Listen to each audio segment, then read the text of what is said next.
हम ये चाहते हैं कि हमारा निजीकरण ना हो और हमें सरकारी क्षेत्र में ही रखा जाए। इससे ना कि सिर्फ एम्प्लॉय का तो नुकसान है ही है, लेकिन पब्लिक का भी नुकसान है। पब्लिक का जो डिपॉजिट हमारे पास रखा हुआ है बड़ा सुरक्षित रखा हुआ है। प्राइवेट बैंकों में हम ये नहीं कह सकते कि हमारा डिपॉजिट सुरक्षित है। आज बैंकर जो है सड़कों पे है, किस वजह से है? सरकार की जो दमनकारी नीतियाँ हैं, गलत नीतियाँ हैं, उसकी वजह से आज बैंकर्स को पूरे भारतवर्ष में 10 लाख बैंक कर्मचारी जो हैं, चाहे वो अधिकारी हैं, चाहे वो क्लरिकल में है, वो पीटीएस कोई भी है, आज वो सड़कों पे आने के लिए मजबूर हो गए हैं। क्यों? इसमें आम पब्लिक का, जो मेरे दुकानदार भाई हैं, जो रिक्शा वाला है, रेडी वाला है, जो बिजनेसमैन है, ये सभी के हित में है। क्योंकि प्राइवेट बैंक जो हैं उनमें लोगों का जो पैसा है वो सुरक्षित नहीं रहा है। पहले भी उदाहरण ऐसे आए हैं कि प्राइवेट बैंक फेल हुए हैं और वो सरकारी बैंकों में मर्ज किए गए हैं। बैंकों के निजीकरण के विरोध में बैंक हड़ताल पर चले गए हैं। 2 दिन की सांकेतिक हड़ताल है। धर्मनगरी कुरुक्षेत्र में आप देख सकते हैं किस तरह का नज़ारा है। बैंक कर्मचारी सड़कों पर हाथों में बैनर और नारे लिखी हुई तख्तियां लिए हुए घूम रहे हैं। इनसे जानेंगे इनकी क्या कुछ डिमांड है और किस तरह का इनका जो आंदोलन है, क्या कहेंगे? हम ये चाहते हैं कि हमारा निजीकरण ना हो और हमें सरकारी क्षेत्र में ही रखा जाए। इससे ना कि सिर्फ एम्प्लॉय का तो नुकसान है ही है, लेकिन पब्लिक का भी नुकसान है। पब्लिक का जो डिपॉजिट हमारे पास रखा हुआ है बड़ा सुरक्षित रखा हुआ है।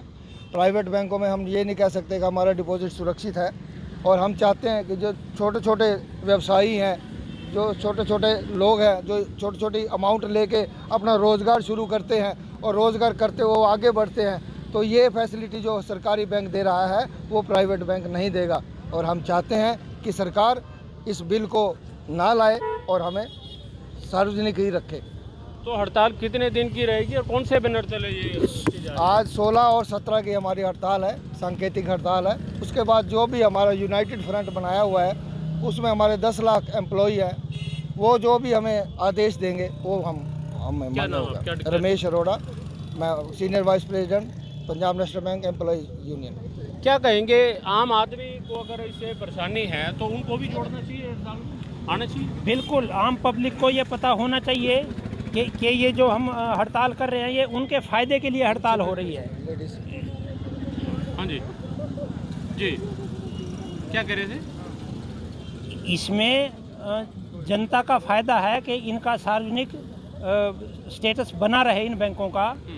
जो पर्पज़ था 1969 में ये राष्ट्रीयकरण इनका किया गया था प्राइवेट बैंकों का, तब ये बड़े बड़े घरानों के लिए बैंक हुआ करते थे। आम जनता को इनसे कोई फ़ायदा नहीं मिलता था और ये फ़ायदा अब हुआ।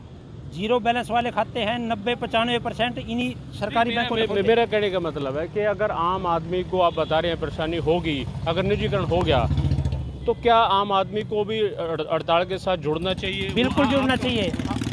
आम आदमी को इस हड़ताल के साथ बिल्कुल जुड़ना चाहिए। और हमारे यूनाइटेड फोरम ने कई कार्यक्रम ऐसे किए हैं लोगों को जागरूक करने के लिए।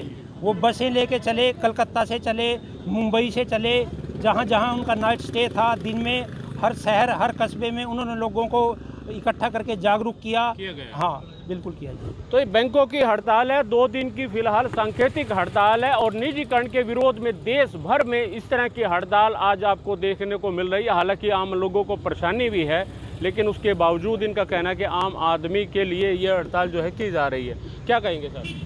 देखिए, आज बैंकर जो है हाँ जी सड़कों पे है, किस वजह से है?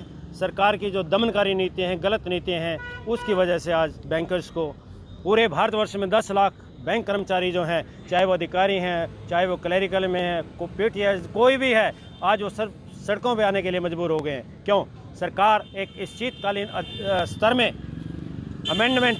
बैंकिंग अमेंडमेंट 2021 लाना जा रही है।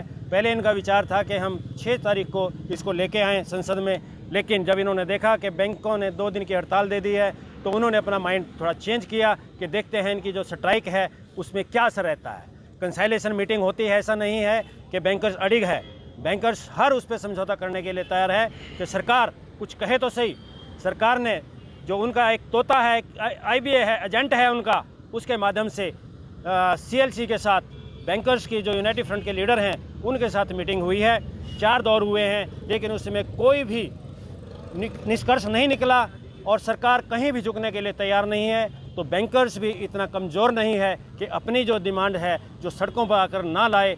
तो इससे सिर्फ बैंकर्स का हित नहीं है, इसमें आम पब्लिक का, जो मेरे दुकानदार भाई हैं, जो रिक्शा वाला है, रेहड़ी वाला है, जो बिजनेसमैन है, ये सभी के हित में है। क्योंकि प्राइवेट बैंक जो हैं उनमें लोगों का जो पैसा है वो सुरक्षित नहीं रहा है। पहले भी उदाहरण ऐसे आए हैं कि प्राइवेट बैंक फेल हुए हैं और वो सरकारी बैंकों में मर्ज किए गए हैं। ऐसे अनेक उदाहरण मिलेंगे। कई बैंक ऐसे हैं जिनमें बैंकों को मिलाया गया है। अभी यस बैंक आपके सामने जो चल रहा है वो पीछे एक डोज दी थी तब जाके थोड़ा सर्वाइवल हुआ है उसका साथ। क्या डेजिग्नेशन है सर आपका? मैं Hakim Chaudhary, ex assistant general secretary, assistant general secretary, all India Punjab National Bank officer association. तो देखिए किस तरह से जी हम इस पे अपनी सैलरी भी कटवाते हैं। ये नहीं है कि हम बैंक नहीं जाएंगे और हमारे को सैलरी मिलेगी। सैलरी हमारी कटेगी, कितने करोड़ कटेगी 2 दिन में, उसका कोई अंदाजा नहीं लगा जा सकता। आज सभी बैंकों में कितने कर्मचारी हैं पूरे देश में? आप पूरे भारतवर्ष में 10 लाख कर्मचारी हैं जो तो 10 लाख बैंक कर्मचारी जो हैं वो एक तरह से अपने वेतन को छोड़ करके हड़ताल पर हैं। एक तरह से उनका वेतन जो है वो कटेगा क्योंकि वो हड़ताल पर हैं। इस तरह का इन्होंने निर्णय लिया है और विरोध जो है निजीकरण का है। रणदीप रोड, पंजाब के CTV कुरुक्षेत्र। हमसे जुड़े रहने के लिए हमारे YouTube चैनल को सब्सक्राइब करें और नई वीडियो की नोटिफिकेशन के लिए बेल आइकॉन को दबाएं। अगर आप ये वीडियो Facebook पर देख रहे हैं तो लाइक जरूर करें और ज्यादा से ज्यादा शेयर करें। धन्यवाद।